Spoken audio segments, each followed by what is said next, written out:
보드게임 아시죠? 주사위 던져서 이렇게 하는 게임이요. 우리나라에서 가장 유명한 보드게임이 뭔지 아세요? 네, 바로 대답이 나오네요. 부루마블. 어른들 잘 모르시는 분들 계세요? 이 명절마다 하는 민속놀이 아닙니까? 그 오고 가는 현금 속에 이 부루마블을 이렇게 하시는 분들, 이거 빨리 내려주세요. 이거 도박입니다. 큰일 나요. 잡혀가요. 그런데 이 부루마블 보드게임의 원조는요, 미국의 파커 브라더스사가 1933년에 만들었던 보드게임이 원조라고 하는데, 이 보드게임의 이름은 바로 모노폴리입니다. 들어보신 분 계실지 모르겠는데요, 모노폴리라는 영어 단어는 우리나라 말로 번역하면 독점이라는 뜻이에요. 독점. 그래서 이 모노폴리라는 이름 자체가 이 보드게임의 목적과 정체성을 그대로 보여주는 이름입니다. 저기 보면은 이제 여러 타일로 이렇게 네모 칸으로 땅들이 나눠져 있는데, 같은 색깔의 땅을 먼저 독점하는 사람이 유리한 고지에 서게 되는 거예요. 자신이 독점한 땅에다 건물을 세우고, 건물을 다 세우고 나면 이제 자기가 독점한 땅에 지나가는 모든 사람들에게 통행료를 받게 돼요. 그래서 독점의 힘으로 나를 뺀 나머지 모두를 파산시키면 이기는 거예요. 그래서 이 게임은요, 자유시장 경제에서 독과점이 얼마나 무서운 것인가를 알려주는 교육적인 게임이라 하겠습니다. 그래서인지 이 게임이 최근에 우리나라로 번역돼서 들어올 때 한글판으로 이런 제목으로 들어왔어요. 모노폴리 K부동산. 대한민국의 현실을 그대로 담고 있다고 써 있는데요, 정말로 이 속에 있는 카드를 보니까요, 재산세라든지 종합부동산세, 건물을 2채 이상 가지고 있으면 세금을 내야 됩니다. 우리 자녀들에게 조기 부동산 교육으로 참 좋을 것 같죠? 자, 이런, 제가 지금 게임 소개를 하려는 건 아니고요, 바로 이 모노폴리, 독점이라는 개념에 대해서 오늘 좀 이야기를 해보려고 합니다. 경제적으로는 다른 사람을 다 파산시키고 혼자서만 모든 것을 독점하는 거, 옳다고 할 수 있겠어요, 없겠어요? 굉장히 비윤리적이죠. 그런데 이 독점이라는 개념이 경제적으로 쓰일 때 말고요, 우리가 사랑하는 사람과의 관계로 들어오게 된다면 독점하고자 하는 마음이야말로 사랑의 극치가 아닐까라는 생각을 해봅니다. 생각을 한번 해보세요. 내가 정말 사랑하는 사람이 있어요. 그 사람을 독점하고 싶으세요? 공유하고 싶으세요? 설교는 듣고 계십니까? 그러니까 내 남편이 나를 너무나 사랑해요. 그래서 내가 남편에 대해서 참 감사하고 사랑하는 마음을 가지고 있는데, 옆에 있는 이 집사님이 집사님 참 좋겠다, 남편이 자상하고 늘 그렇게 잘 챙겨주고 따뜻하게 말해주니 참 좋겠다. 그랬더니 우리 이 집사님이 또 말하기를, 집사님 그럼 제가 우리 남편 한 3일 좀 빌려드릴게요. 김 집사님 줄 서세요. 끝나면 5일 정도 빌려드릴게요. 공유하실 분 손 한번 들어보세요. 한 번 더 인사합시다. 사랑하면 독점하고 싶은 겁니다. 우리 연애할 때나 사랑하는 사람에게 그런 감정을 느끼잖아요. 내가 정말 사랑하고 나와 깊은 관계를 맺고 있는 그 사람이 내가 아닌 다른 이성에게 자꾸 시선을 돌리고 가까이 지나고 친하게 지내면 어떤 생각이 들어요? 역시 너무 성격이 좋다, 최고다, 이런 생각이 들어요? 좀 대답 좀 해보세요. 때려 죽이고 싶죠? 막 속에서 질투라는 게 막 올라오잖아요. 정말 사랑하는 사람은 누구만 바라봤으면 좋겠어요? 그렇죠. 나만 바라봤으면 좋겠죠. 다른 사람 바라보면 좋아요, 안 좋아요? 안 좋아요. 이게 바로 질투의 감정이에요. 사랑하면 질투의 감정이 생기는 거죠. 자, 우리 요즘 드라마에도 그런 캐릭터들 많이 나오는데, 나쁜 남자 들어보셨죠? 나쁜 남자. 요즘 여성들이 착한 남자 좋아해요, 나쁜 남자 좋아해요? 오늘 참 설교에 도움이 많이 됩니다. 우리 예림 청년이 나쁜 남자를 좋아한다는데, 그 나쁜 남자가 어떤 남자인지 아십니까? 다른 모든 사람에게는 까칠하게 대하고 차갑게 대하는 나쁜 남자인데, 나한테는요, 그렇죠, 나한테는 따뜻한 그 남자가 나쁜 남자예요. 다른 모든 사람에게 나쁘게 대하는데 나한테까지 나쁘게 대하면 나쁜 놈이죠. 진짜 나쁜 놈이죠. 그런데 그보다 더 나쁜 놈이 있어요. 나에게 따뜻하게 대해주는 내 남자인데, 이 남자가 나한테만 친절한 게 아니라 옆에 있는 친구에게도 다른 이성에게도 다 친절하고 다 착하고 다 잘해줘.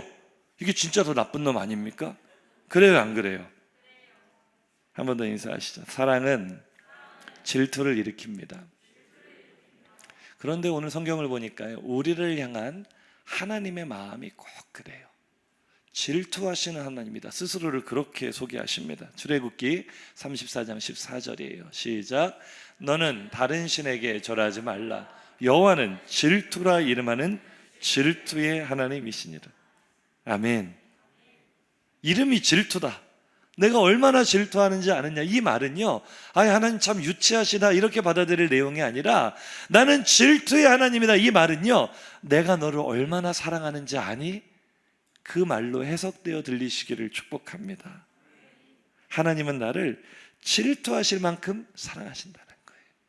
나는 질투하는 하나님이야. 이 말은요, 나는 너만 바라보고 너만 생각하고 너만 사랑하는 바로 너의 하나님이야.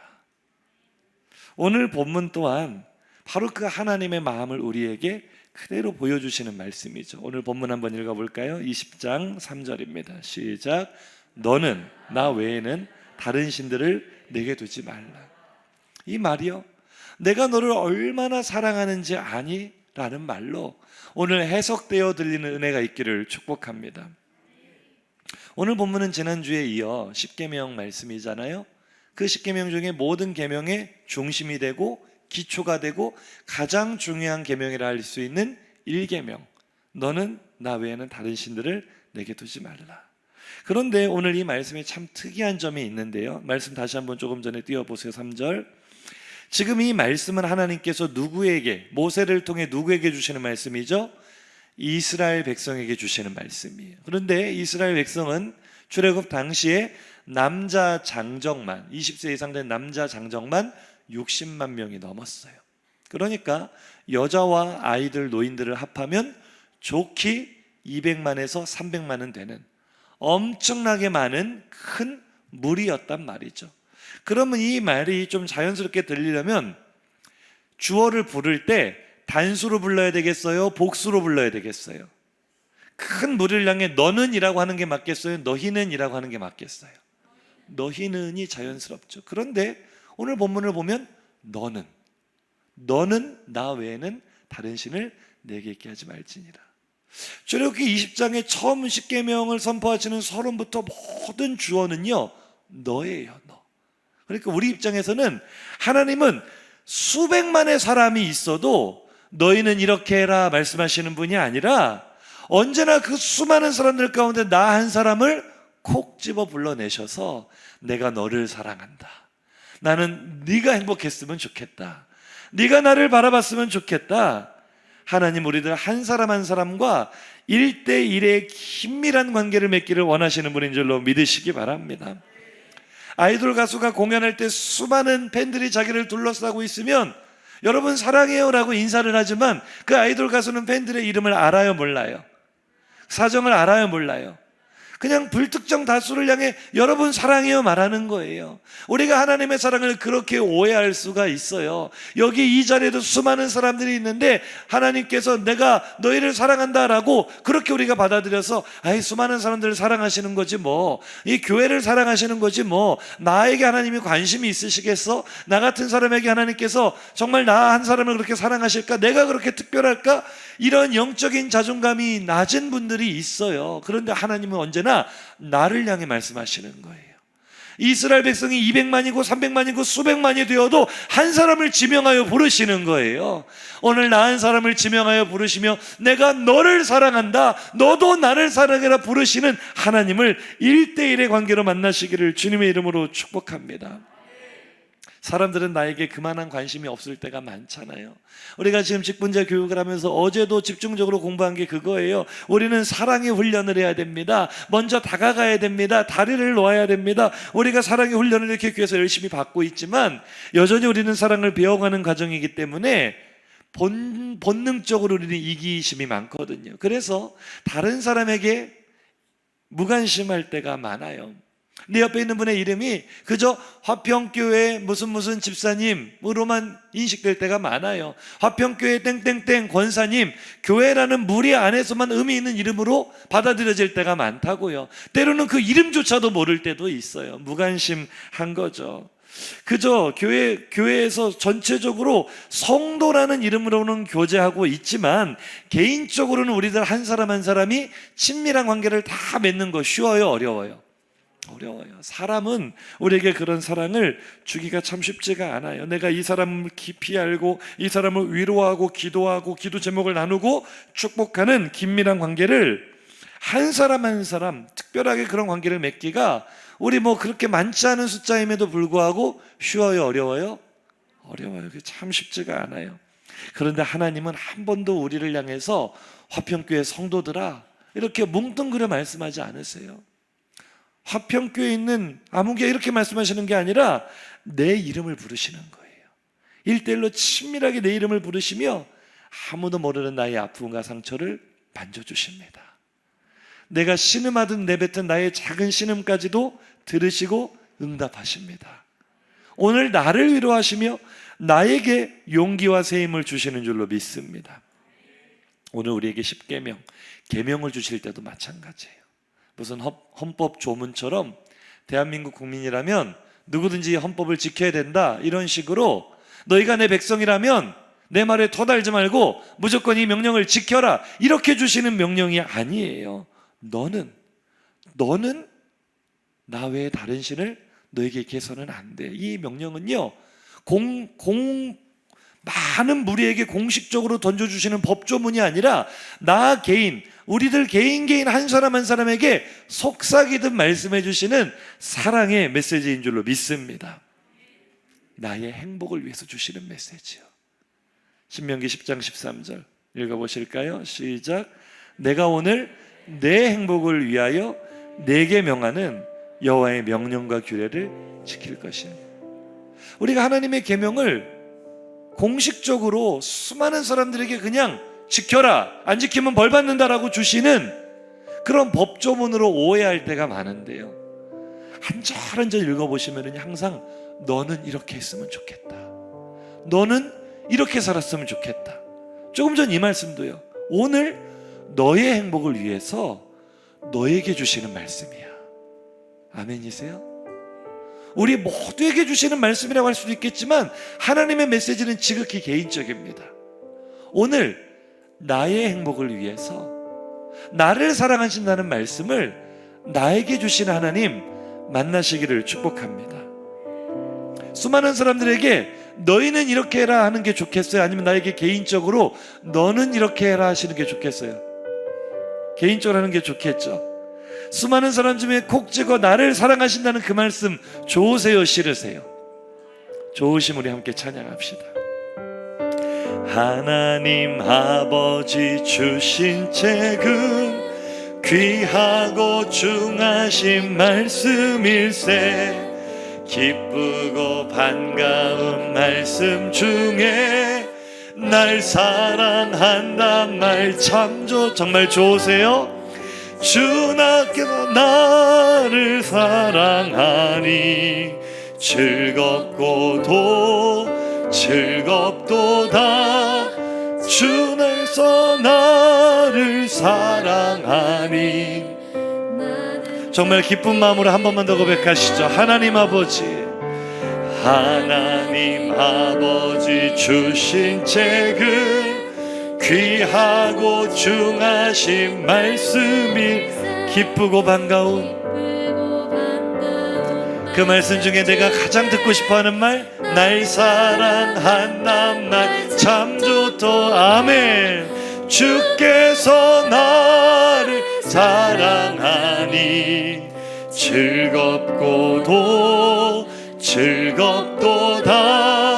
주께서 나를 사랑하니 나는 참 기쁘다. 주께서 나를 사랑하니 즐겁도다. 주께서 나를 사랑하니 나는 참 기쁘다. 할렐루야.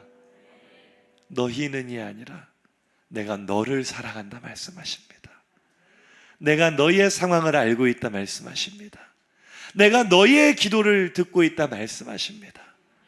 우리 하나님과 그런 친밀한 관계 오늘 다시 깨달을 수 있기를 주님의 이름으로 축복합니다. 하나님은 나와 그렇게 1대1로 특별한 관계를 맺기를 원하시는 분이에요. 1대1로 나에게 내가 너를 사랑한다 말씀하시고 너의 행복을 위해서 오늘 너에게 꼭 들려주고 싶은 이야기가 있다고 말씀하시는 거예요.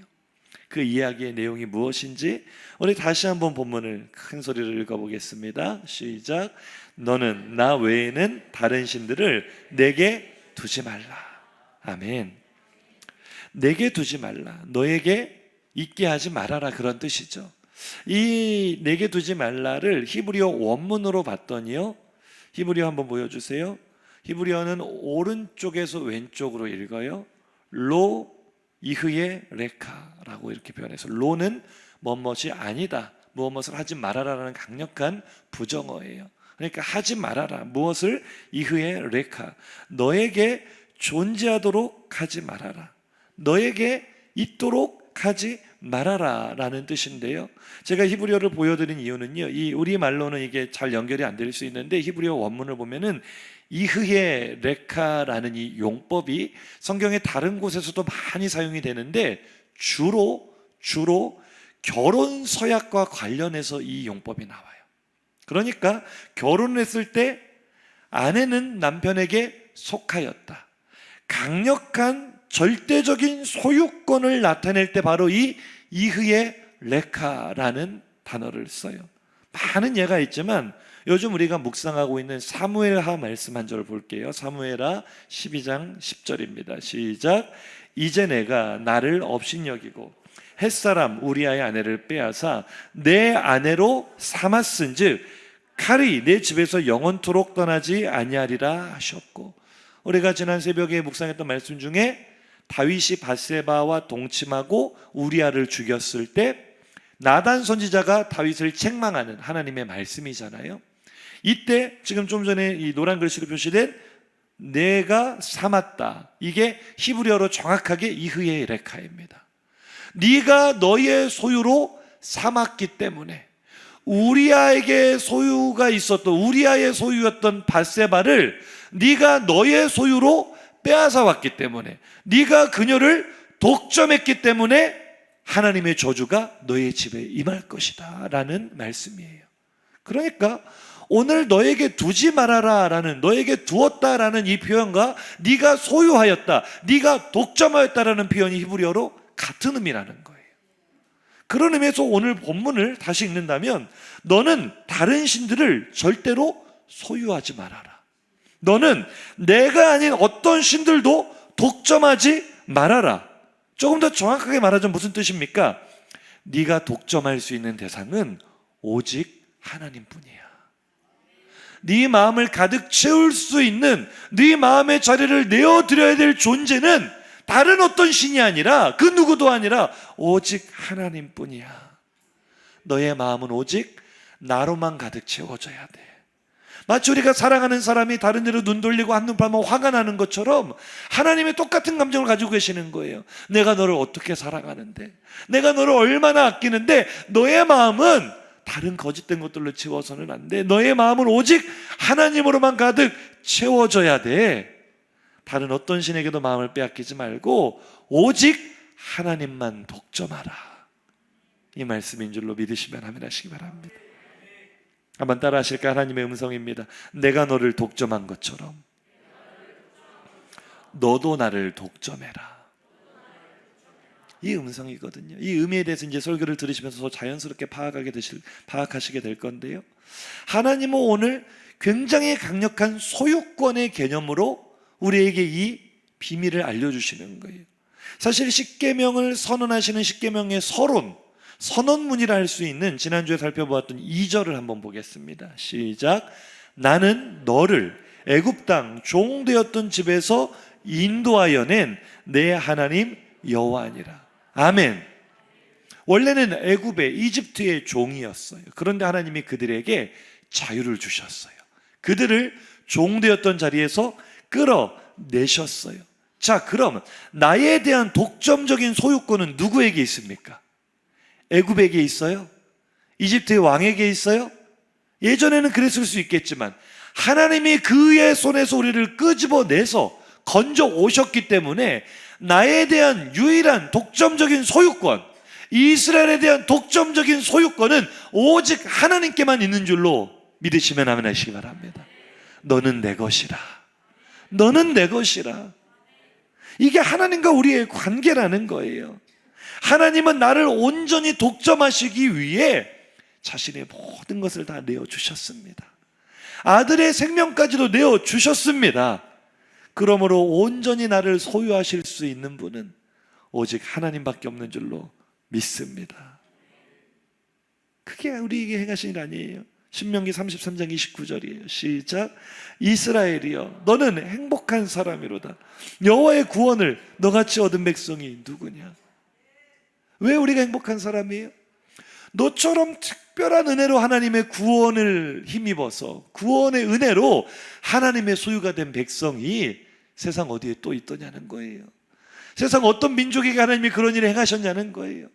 자기 백성 삼으시려고, 자기의 소유로 삼으시려고 측량할 수 없는 큰 일을 행하신 줄로 믿습니다. 할렐루야.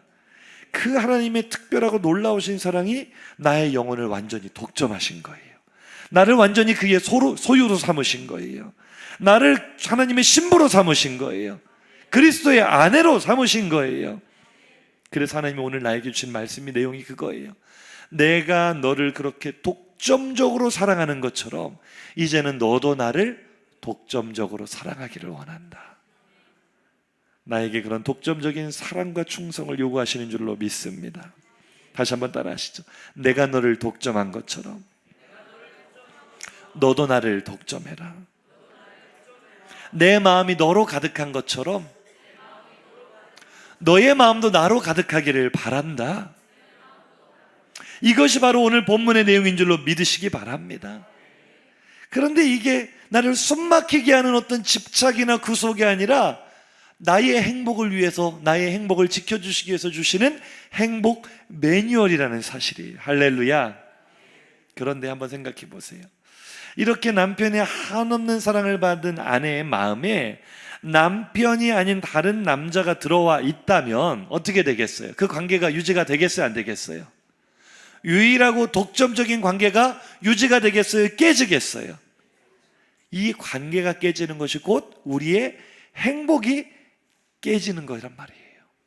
그래서 오늘 계명을 우리에게 주신 거예요. 너는 나 외에 다른 신을 두지 말아라. 이 말은요, 너와 나 사이에 유일하고 특별한 독점적인 관계를 방해하는 장애물들을 제거해라 라는 말씀인 줄로 믿습니다. 다시 한번 본문을 볼게요. 큰 소리로 시작. 너는 나 외에는 다른 신들을 내게 두지 말라. 아멘. 우리말 성경에서는 나 외에는 이라고 번역을 했지만 사실 원어의 의미를 좀 빠뜨린 부분이 있어요. 나 외에는을 히브리어 원문으로 봤더니 한번 보여주실래요? 이번에도 똑같이 오른쪽에서 왼쪽으로 읽는 거예요. 따라 읽어볼까요? 알파나야. 한번 읽어보시죠. 알파나야. 알은 before, 앞에서라는 뜻이고요. 이걸 왜, 무엇 왜라고 해석할 수도 있지만 정확하게는 무엇 앞에서. 근데 파나야의 원형은 파님, 파님은 얼굴이란 뜻입니다. 히브리어로 얼굴. 그러니까 이 말씀을 그대로 직역을 하자면 너는 내 얼굴 앞에서 다른 것들을 내게 두지 말아라. 이 말이 뭐겠어요? 내 눈앞에서, 내 얼굴 앞에서 너와 나 사이를 가로막는 어떤 것도 두지 말라는 말씀인 줄로 믿으시기 바랍니다. 인사하시죠. 독점적인 관계를 위해서는 어떤 것도 끼어들어서는 안 됩니다.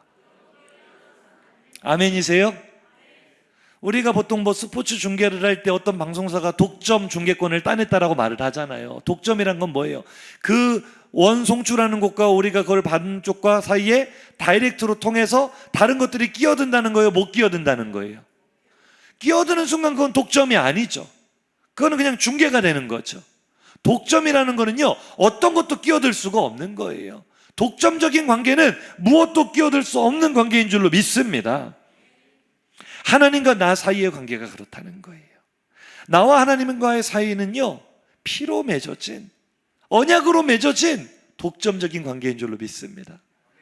그런데 이 사이에 무엇인가가 끼어들 때 그 독점적인 관계가 무너지고 관계가 깨지고 행복을 빼앗긴다는 거예요. 우리의 삶에는요, 정말로 하나님과 나 사이에 끼어드는 것들이 너무나 많아요. 나와 하나님과의 독점적인 관계를 무너뜨리는 독소들이 너무나 많다는 거예요. 우리 성경 인물들을 한번 보시죠. 요셉 한번 볼까요? 요셉이 17살에 이집트에 노예로 팔려갔습니다. 얼마나 막막하고 고통스러운 삶이었겠어요. 그 어린 소년이요. 그런데 참 놀랍게도 성경은 요셉이 불행했다, 요셉이 슬펐다라고는 한마디도 기록하지 않고요, 노예로 팔려갔는데 요셉이 형통한 자가 되었다라고 말하고 있어요. 형통이 무엇인지 아십니까? 형통은 환경의 문제가 아닙니다. 요셉의 환경보다 더 나쁘신 분 계십니까?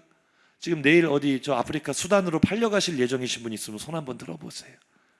지금 요셉보다 힘든 분은 없잖아요. 옆에 계신 분 한번 위로해 보실까요? 그래도 우리가 요셉보다는 낫잖아요. 안 따라 하시는 분들은 지금 내가 요셉보다 더 힘들다는 거죠. 정확하게 조사 들어갈 수가 있어요. 다시 한번, 그래도 요셉보다는 낫잖아요. 그런데 우리보다 훨씬 더 벼랑 끝에 몰린 것 같은 요셉을 향하여 형통한 자라라고 말하는 것은 환경은 우리의 형통을 어찌할 수 없다는 걸 말하는 거겠죠. 진짜 형통이 무엇입니까? 하나님과 나 사이에 막히는 것이 없을 때, 하나님과 나 사이에 독점적인 관계가 유지될 때 그 사람은 어디에 있든지 형통한 자가 됩니다. 아멘이십니까? 오늘 이 말씀 붙잡으시면 정말 수지 맞으시는 거예요. 우리의 삶에 힘든 일들이 많지만, 고난이 많지만, 어려움이 많지만, 형통은요, 그런 것들 때문에 빼앗기는 것이 아니에요. 형통은 하나님께로부터 옵니다. 하나님과 나 사이에 아무 거리낄 게 없어요. 가로막는 게 없어요. 나와 하나님이 깊이 교제하는 사이에 그 사람은요, 광야에서도 사막에서도 형통을 누리는 사람이 될 줄로 믿습니다. 그래서 요셉이 그렇게 형통을 누리며 이제 그 노예로 팔려간 이집트의 국방부 장관 보디발의 집에서도 굉장히 안정적인 지위를 갖게 됐습니다. 그의 삶에 이제 좀 평안한 때가 찾아온 것 같은 그 순간, 하나님과 그의 독점적인 관계에 갑자기 무엇인가가 끼어들기 시작합니다. 39장, 창세기 39장 7절입니다. 시작. 그 후에 그의 주인의 아내가 요셉에게 눈짓하다가 동침하기를 청하니. 뭐가 끼어들었어요? 보디발의 아내가 하나님과 요셉의 독점적인 관계 속으로 끼어드는 거예요. 자, 육신의 쾌락입니다. 정욕일 수 있겠죠. 혹은 요셉의 입장에서는 주인 안방마님이기 때문에 자신의 앞으로의 평안과 안정이 보장되는 큰 유혹일 수 있어요. 우리와 하나님 사이에 끼어드는 이 장애물들, 다른 신들은요, 욕망이라는 이름으로 포장되어서 들어옵니다. 거절하기가 쉽지가 않아요. 이때 요셉이 어떻게 했죠? 8절 9절 시작. 요셉이 거절하여, 노란 글씨만 보시죠. 시작. 내가 어찌 이 큰 악을 행하여 하나님께 죄를 지으리까. 할렐루야. 자신과 하나님의 독점적인 관계 속으로 무엇인가 끼어든다는 것을 감지하자마자 요셉은 단호하게 쳐내버리죠. 할렐루야. 왜요? 이것이 끼어 들어오는 순간 하나님과의 독점적인 관계가 무너져요. 내 삶의 형통을 빼앗겨요. 내 삶의 행복을 빼앗겨요. 그때부터 내 인생은 완전히 몰락하기 시작하는 거예요. 그 사실을 알고 있는 사람은 늘 하나님과 나와의 독점적인 관계에 민감하기 때문에 무엇도 여기에 끼어드는 것을 용납할 수가 없는 거예요. 보세요. 아무도 보는 사람이 없지만 정확하게 하나님 앞에서, 내가 어떻게 하나님 앞에서 이 큰 악을 행하겠습니까? 요셉은요, 하나님 앞에서 살고 있는 사람이었어요. 하나님의 눈을 마주보는 사람이었어요. 우리 그런 독점적인 관계가 우리 성도들의 삶에 펼쳐지시기를 주님의 이름으로 축복합니다. 다윗도 그랬죠. 다윗이 얼마나 사울에게 쫓기며 고통을 많이 당했습니까? 얼마나 죽을 고비를 많이 넘겼습니까? 사울을 죽일 수 있는 기회도 있었지만 다윗은 그렇게 하지 않았죠. 그저 옷자락만 살짝 베어냈어요. 그런데 그것도 마음의 양심에 갇히게 되어서 내가 여호와의 기름 부음 받은 자의 옷자락을 베었다는 것으로 가슴을 아파하는 그 다윗에게 두 번째, 인생에 두 번 다시 없을 두 번째 기회가 왔습니다. 사울이 다윗을 쫓아잡으러 왔다가 피곤해서 야영을 하고 깊이 잠들어 버렸는데 호위 병력들도 다 깊은 잠에 빠져버린 거예요. 이건 완전히 하나님께서 다윗에게 떠 먹여 주시려고 밥상을 차려 주신 거예요. 그 상황 속에서 옆에 있는 다윗의 부하가 이렇게 말합니다. 사무엘상 26장 7절이에요. 시작. 다윗과 아비새가 밤에 그 백성에게 나아가 본즉 사울이 진영 가운데 누워 자고 창은 머리 곁 땅에 꽂혀 있고 아브넬과 백성들은 그를 둘러 누웠는지라. 자, 이 얼마나 엄청난 기회입니까? 하나님과 다윗의 사이에는요, 지금까지 막히는 게 없었잖아요. 독점적인 관계였기 때문에 그의 삶은 비록 피곤하고 고통스러웠을지 몰라도 그는 여호와는 나의 목자시니 내가 부족함이 없으리로다. 하나님을 찬양했어요. 형통했어요. 몸은 힘들고 괴롭고 고단했지만 하나님과의 관계 속에서 오는 그 기쁨과 즐거움이 충만했죠. 자, 그런데 오늘 이 순간 갑자기 끼어드는 유혹입니다. 사울이 자고 있네요.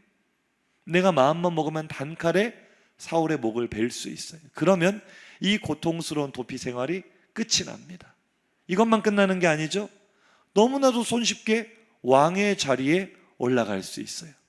인생 역전, 로또가 따로 있는 게 아니에요. 다윗에게는 이 순간이 로또 1등보다 더 엄청난 인생 대박의 순간 아닙니까? 권력에 대한 야망이라는 것이 하나님과 다윗 사이에 끼어들기 시작하죠. 다윗의 부하가 그것을 부추깁니다. 다윗이 어떻게 했죠? 사무엘상 26장 8절 9절 시작. 아비새가 다윗에게 이르되 하나님이 오늘 당신의 원수를 당신의 손에 넘기셨나이다. 그러므로 청하오니 내가 창으로 그를 찔러서 단번에 땅에 꽂게 하소서. 내가 그를 두 번 찌를 것이 없으리이다 하니 다윗이 아비새에게 이르되 죽이지 말라. 누구든지 손을 들어 여호와의 기름 부음 받은 자를 치면 죄가 없겠느냐. 다윗이 영적으로 예민할 때는요, 이 권력에 대한 야망이라는 이 욕심이, 욕망이 나와 하나님 사이에 끼어든다는 것을 감지를 한 거예요. 그래, 죽여버리면 내가 편하겠지, 죽여버리면 내가 권력을 얻겠지. 그러나 그것은 하나님의 방법이 아니야. 나는 하나님을 신뢰하기 때문에 하나님의 기름 부음 받은 자가 잘못했다면 하나님께서 그를 치실 것이다. 내가 그를 손댈 수 없다. 다윗은 자신과 하나님 사이에 끼어드는 것을 용납하지 않았을 때, 그 후로 성경이 다윗의 이야기를 어떻게 기록합니까? 하나님께서 다윗이 어디로 가든지 승리하게 하신지라. 할렐루야. 사랑하는 성도들, 형통이 어디에서 온다고요? 하나님과 나와의 독점적인 관계 속에서 오는 거예요. 막힘이 없는 관계 속에서 이루 말할 수 없는 평안과 복이 임하는 줄로 믿으시면 아멘 하시기 바랍니다. 그런데 이 다윗이요, 우리가 지금 사무엘하 요즘 새벽마다 묵상하면서 다윗의 몰락 과정을 보잖아요. 다윗의 엄청난 실책을 바라보잖아요. 정확하게 오늘 말씀 정반대 행동이 다윗의 인생에 벌어지는 거예요. 권력에 취한 다윗이 자신의 책무, 전쟁에 나가야 되는 자신의 책임을 다하지 않고 한가롭게 왕궁에서 거닐고 있었을 때, 하나님과 다윗의 독점적인 관계 사이에 또 무엇인가가 끼어들기 시작합니다. 사무엘하 11장 2절입니다. 시작. 저녁 때 다윗이 그의 침상에서 일어나 왕궁 옥상에서 거닐다가 그곳에서 보니 한 여인이 목욕을 하는데 심히 아름다워 보이는. 아멘. 뭐가 끼어들었어요? 한 여인이 다윗과 하나님 사이에 끼어들기 시작한 거예요. 그런 말이 있잖아요. 새가 내 머리 위로 지나가는 것은 막을 수 없다. 그러나 새가 내 머리 위에 둥지를 트는 것은 머리를 털어버리면, 흔들어버리면 얼마든지 피할 수 있다. 다윗이 한 여인이 목욕하는 것을 바라본 건 우연이었고 사고였습니다. 다윗이 뭐 일부러 스토킹을 한 건 아닐 거 아니에요? 설교는 듣고 계십니까? 다윗이 뭐 몰카를 설치했다거나 그런 건 아닐 거 아니에요? 왕궁을 걷다 보니, 왕궁이 높은 곳에 있다 보니 좀 더 낮은 곳에 있는 옥상에서 목욕한 그 여인도 좀 이상하지 않아요? 왜 목욕을, 노천탕을 좋아했는지는 모르겠지만 왜 밖에서 그 목욕을 하는지 모르겠는데 그걸 봤어요. 자, 그러면 남자는 젊은 여인의 그 목욕하는 모습을 보고 욕망을 품을 수 있겠죠. 그때 원래의 다윗이라면 어떻게 하는 게 정상적인 반응이겠어요? 하나님과 나와의 독점적인 관계 속에 다른 무엇인가가 끼어들 때 어떻게 해야 돼요? 눈을 돌려야 돼요. 가서 세수를 좀 하든지. 그 옛날에 뭐 사도라는 영화 보니까 그 왕이 뭐 이상한 말들은 막 귀를 막 씻던데 물로. 그렇게 자기 눈이라도 씻든지. 어쨌거나 그 시선을 피하면 되는 거 아니에요. 그래요, 안 그래요? 평소에 다윗이라면 당연히 그렇게 했겠죠. 그런데 사고가 여기서 터지는 거예요. 잘 한번 보세요. 사무엘하 11장 3절에서 4절 시작. 다윗이 사람을 보내 그 여인을 알아보게 하였더니 그가 아뢰되 그는 엘리암의 딸이요 햇사람 우리아의 아내 밧세바가 아니니까 하니 다윗이 전령을 보내어 그 여자를 자기에게로 데려오게 하고 그 여자가 그 부정함을 깨끗하게 하였으므로 더불어 동침함에 그 여자가 자기 집으로 돌아가니라. 이거 보세요. 아무리 영적으로 깨어있는 사람도 선줄로 생각하면 넘어질까 조심해야 될 줄로 믿습니다. 영적으로 나태해지니까요. 자신이 해야 될 일을 제대로 하지 않으니까 바로 넘어지는 거 보세요.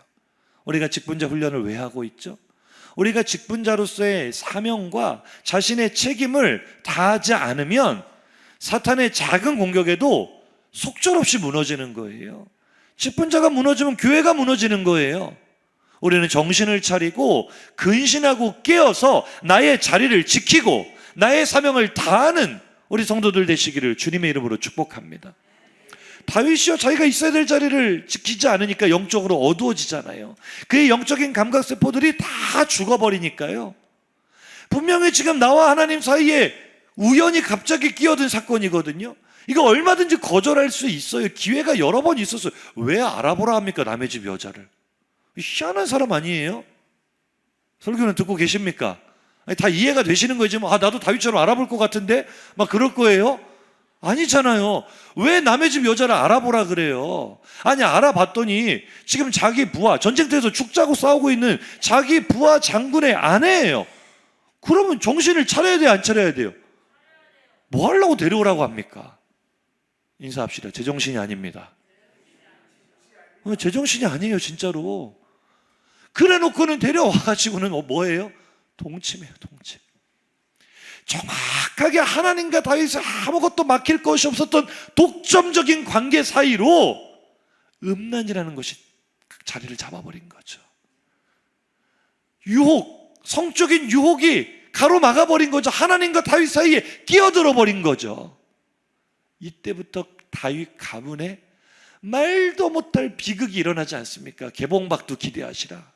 내일부터 새벽에 계속 버라이어트하게 펼쳐질 거예요. 이 한 번의 사건이 다윗이 그동안 누렸던 모든 것들을 단 한순간에 모두 다 무너뜨려버리는 엄청난 사건이 된, 그가 누렸던 평안과 형통과 행복을 송두리째 빼앗겨버리는 사건의 시작이 어디였느냐? 하나님과 나와의 독점적인 관계 사이에 무엇인가가 끼어들었을 때 그의 행복을 빼앗겼다는 사실을 기억하시기 바랍니다. 할렐루야. 사랑하는 성도님들, 이제 내 이야기를 한번 해보세요. 나와 하나님의 관계는 어떻습니까? 지금 나는 하나님과 독점적인 관계를 맺고 있습니까? 나와 하나님 사이에 아무것도 끼어드는 것이 없습니까? 우리의 삶에도 너무나 많은 것들이 끼어들 때가 있지 않아요? 물질이 끼어들 때가 있어요. 쾌락이 끼어들 때가 있어요. 욕망이 끼어들 때가 있고, 중독이 끼어들 때가 있고, 친구가 끼어들 때가 있고, 자녀가 끼어들 때가 있고, 하나님과 나 사이에 아무것도 두지 말아라. 이 말씀은 내가 너를 독점할 테니까 너도 나를 독점하자. 네 마음은 나로 가득하고 내 마음은 너로 가득하고 우리 서로 그렇게 사랑하자는 그 관계, 이게 깨지면 너의 행복을 빼앗기는 거야. 너의 행복을 위해서 이 말을 너에게 해주는 거야. 너의 행복을 지키기 위해 너와 나 사이는 영원히 독점적인 관계로 유지하자. 할렐루야. 그런데 우리 사이에, 우리 하나님 사이에 이런 많은 것들이 끼어들어와 있다고요. 사랑하는 성도님들, 인생의 풍파를 만나셨습니까? 어려움이 있습니까? 이해 못할 고난 가운데 있습니까? 다른 환경을 우리가 지금 살펴볼 것이 아니라 가장 먼저 살펴볼 것은 나와 하나님과의 관계를 먼저 바라보시기를 축복합니다. 지금 나와 하나님 사이에는 무엇이 있습니까? 무엇이 끼어들어와 있습니까? 그것이 없어져야, 그것을 제거해야 하나님과의 독점적인 관계가 회복되어야 우리들의 행복이 회복될 줄로 믿습니다. 할렐루야. 한번 따라 하시죠. 나의 행복을 위해서 나와 하나님 사이에 어떤 유혹도 끼어들지 못하게 합시다. 아멘이세요? 하나님께서 우리에게 다시 말씀하세요. 한 번 더 따라해 보세요. 나는 너를 독점하고 너는 나를 독점해라. 할렐루야. 결론을 맺겠습니다. 하나님을 독점하자는 말은요, 하나님께서 오직 나만 바라보시고 나만 사랑하시는 것처럼 나도 한눈 팔지 말고, 나도 온 마음을 다하여서 바람 피우지 말고 하나님께만 집중하자는 거예요. 하나님의 은혜만 바라보자는 거예요. 하나님을 향한 사랑으로만 내 마음을 가득 채우자는 거예요. 온갖 세상에 더러운 쓰레기 같은 것들 내 마음 채우지 말고 하나님을 독점하자. 이 말은 하나님으로만 우리의 마음이 가득하기를 주님의 이름으로 축복합니다. 그것이 우리가 행복을 누리고 행복을 나눌 수 있는 유일한 비결인 줄로 믿습니다. 어린아이는 어때요? 엄마만 있으면 세상 다 없어도 상관없어요. 물질이 없어도요, 친구가 없어도요, 장난감이 없어도요 상관없어요. 이유식이 없어도 이유식은 있어야 될 것 같긴 하지만 상관없어요. 엄마만 있으면 만족해요. 어린아이는. 그래요, 안 그래요? 지금 내가 엄마를 독점하고 있다는 사실, 내가 엄마의 품에 안겨서 엄마를 독점하고 있다는 그 평안은요, 폭풍우가 몰아닥치고 지진이 일어나도 빼앗기지 않습니다. 우리가 하나님을 독점한다는 것이 그런 의미인 줄로 믿습니다. 그런데 아이가 점점 자라날수록 어떻게 되죠? 엄마와 사이가 점점 멀어져요. 왜요? 엄마와 나 사이에 끼어드는 것들이 너무나 많아져요. 나이를 들어갈수록 엄마보다 친구가 더 좋고, 엄마보다 컴퓨터 게임이 더 좋고, 엄마보다 좋은 것들이 너무나 많아져. 엄마보다 돈이 더 좋고, 나쁜 놈들. 그렇게 되잖아요. 그러면 그 아이는 행복해졌을까요? 나에게 물어보세요. 행복해졌을까요? 우리 누구나 다 어린아이 때를 그리워하지 않습니까? 그때 행복을 그리워하지 않습니까? 엄마의 품에 안겨 엄마를 독점할 때 그 행복, 우리 하나님 앞에서 다시 어린아이가 되기를 간절히 축복합니다. 누구든지 어린아이와 같지 않으면 하나님의 나라에 들어갈 수 없다는 말이 그런 의미예요. 어린아이는 다른 데 곁눈질하지 않아요. 오직 엄마, 오직 하나님 한 분만으로 나는 만족해요. 하나님 한 분이면 나는 충분해요. 하나님 한 분밖에는 나를 알아주시는 분이 없어요. 주님의 말씀 보고 마칩니다. 요한복음 15장 4절 노란 글씨만요. 시작. 내 안에 거하라. 나도 너희 안에 거하리라. 아멘. 주님은 오늘 나에게 계속해서 말씀하세요. 나는 너를 독점한다. 너도 나를 독점해라. 너와 나 사이에는 아무것도 가로막히지 않는 독점적인 관계가 되기를 원하고, 그것을 통해 내가 너에게 많은 열매를 맺게 해주겠다. 너의 행복을 지켜주겠다. 오늘 너의 행복을 위해서 이 관계를 깨트리지 말자. 우리의 말씀을 마음에 새기며 하나님과의 아름다운 관계 속에서 행복을 누리고 행복을 나누는 우리 한 주의 삶이 되시기를 주님의 이름으로 축복합니다.